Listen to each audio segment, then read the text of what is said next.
നോക്കിയടി, ആ ചേട്ടൻ കൊള്ളാലേ, കാണാൻ നല്ല ചന്തണ്ട്. കട്ടിമീശയും വലിയ കണ്ണും ആ ചിരിക്കുമ്പോൾ വിരിയുന്ന നുണക്കുഴിയും നല്ല ബോഡിയും. എന്തൊരു ലുക്കാണ് ഈ മനുഷ്യൻ. കൊച്ചു ഉണ്ണിമുകുന്ദൻ എന്ന് തന്നെ പറയാം. സിംഗിളാണോ എന്തോ. എടി, നീയും ആ ചേട്ടനെയാണോ നോക്കിയിരുന്നേ? ഞാനും വന്നപ്പോൾ തൊട്ട് ആ ചേട്ടനെ തന്നെ നോക്കിക്കൊണ്ടിരിക്കുന്നേ, പക്ഷേ പുള്ളി നോക്കുന്നില്ല എന്ന് മറ്റൊരാളും പറഞ്ഞു. ഇവരുടെ സംസാരം പതിയാണെങ്കിലും അത് ഗായത്രി കേട്ടു കേട്ടോ. അവളുടെ ഉള്ളിൽ എന്തോ ഒരു കുഞ്ഞു കുശുമ്പ് വന്നിട്ടുണ്ടായിരുന്നു. അവൾ അവരെ നോക്കിയ ശേഷം രുദ്രനോട് പറഞ്ഞു, രുദ്ര, നാളെ ഇടാൻ പോകുന്ന കല്യാണ ഡ്രസ്സ് ഇട്ട് നോക്കിയോ? വല്ല പാകക്കുറവുണ്ടോ? ഉണ്ടെങ്കിൽ ഇന്ന് തന്നെ പറഞ്ഞേക്കണേ എന്ന്. ഗായത്രി അത് പറഞ്ഞതും രുദ്രൻ ശരിക്കും അതിശയിച്ചു. കാരണം ഗായത്രി മേഡം ഇങ്ങനെയൊന്നും അവനോട് പറയില്ലല്ലോ.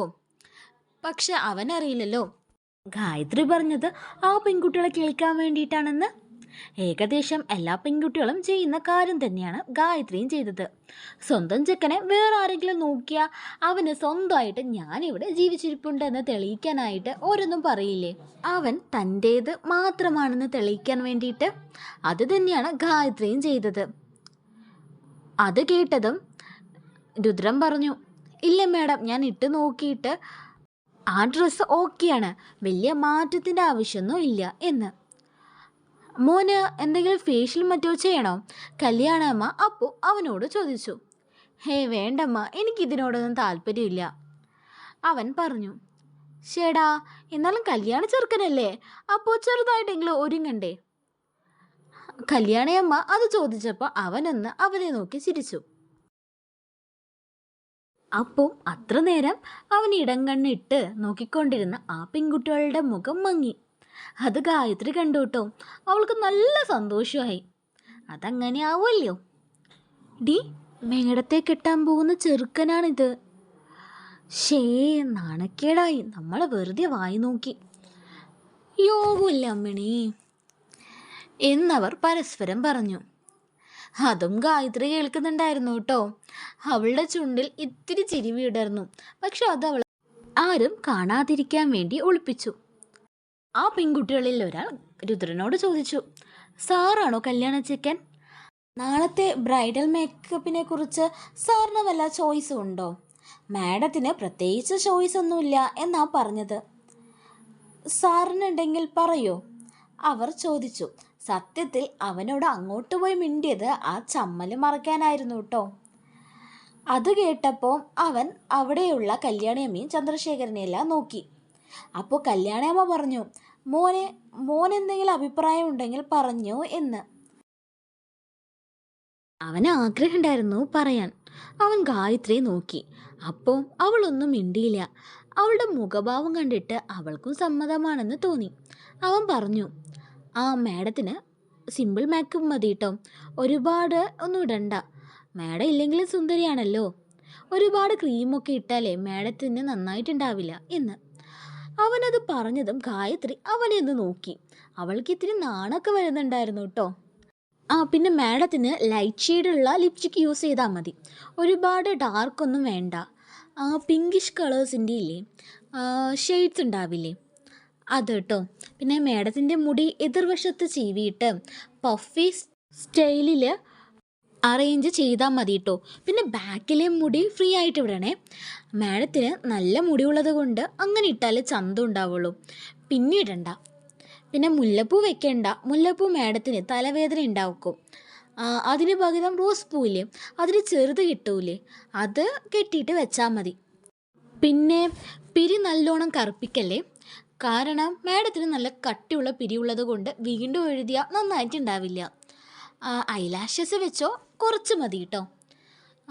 പിന്നെ മൂക്കുത്തി ഇടണം, ചെവിയിൽ മാട്ടിയിടണം. സാരിയുടെ മുൻവശത്തെ ഫ്ലീറ്റ് ചെറുതായിട്ട് സെറ്റ് ചെയ്താൽ മതി. അങ്ങനെ ഓരോന്നായിട്ട് അവൻ പറയാൻ തുടങ്ങി.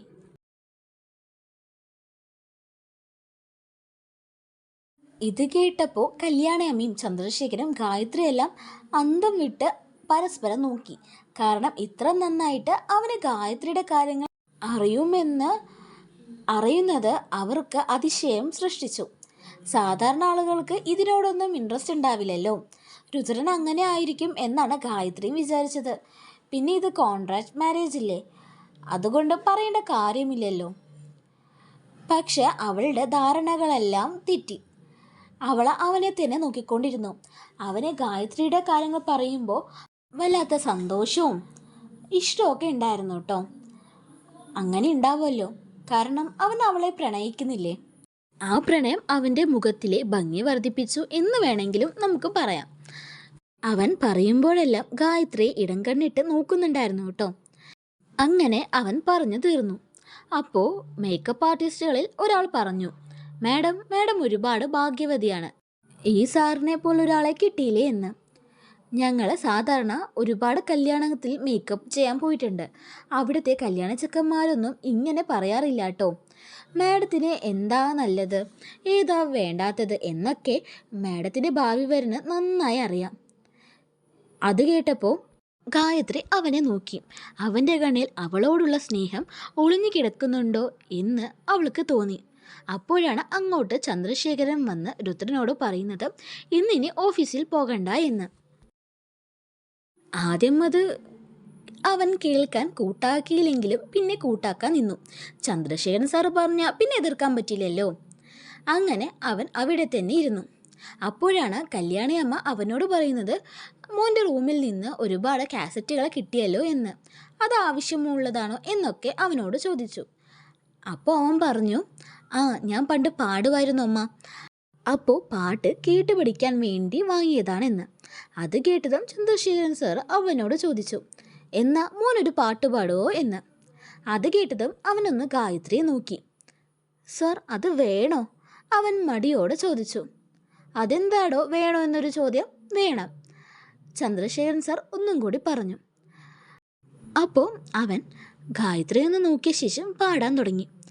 അവൻ്റെ മനസ്സിൽ ഗായത്രിക്ക് വേണ്ടിയിട്ടാണ് ആ പാട്ട് പാടിയത് കേട്ടോ. ചന്തം പൊന്നാമ്പൽ ചമയം നിന്നാണച്ചിവിഴിൽ കണ്ടീല കാണാക്കടവിൽ പൊന്നൂഞ്ഞാൽപ്പടിയിൽ നിന്നോണച്ചിന്തും കേട്ടീല ഓ കളപ്പുരക്കോലയിൽ നീ കാത്തു നിന്നീല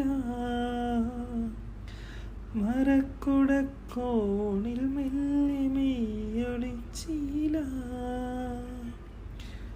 പാട്ടൊന്നും പാടിയില്ല പാൽ തുള്ളി പെയ്തില്ല പാട്ടൊന്നും പാടിയില്ല പാൽ തുള്ളി പെയ്തില്ല നീ പണ്ടേ എന്നോടൊന്നും മിണ്ടിയില്ല കരിമിഴിക്കുരുവിയെ കണ്ടില്ല നീ ചെവിമണി ചിലമ്പൊലി കേട്ടില്ല നീ പണ്ടേ എന്നോടൊന്നും മിണ്ടിയില്ല. അങ്ങനെ അവൻ പാട്ട് അവസാനിപ്പിച്ചു. ബാക്കി എന്താ നടക്കാന്ന് നമുക്ക് അടുത്ത പാട്ടിൽ കാണാം കേട്ടോ. ഗായ്സ്, ഇനി വരുന്നത് രുദ്രൻ്റെയും ഗായത്രിയുടെയും കല്യാണത്തിൻ്റെ എപ്പിസോഡ്സ് ആയിരിക്കും കേട്ടോ, അതായത് പാർട്സ് ആയിരിക്കും. എല്ലാവരും കാണാൻ ഇഷ്ടമായ സബ്സ്ക്രൈബ് ചെയ്യണേ. Thanks for watching guys.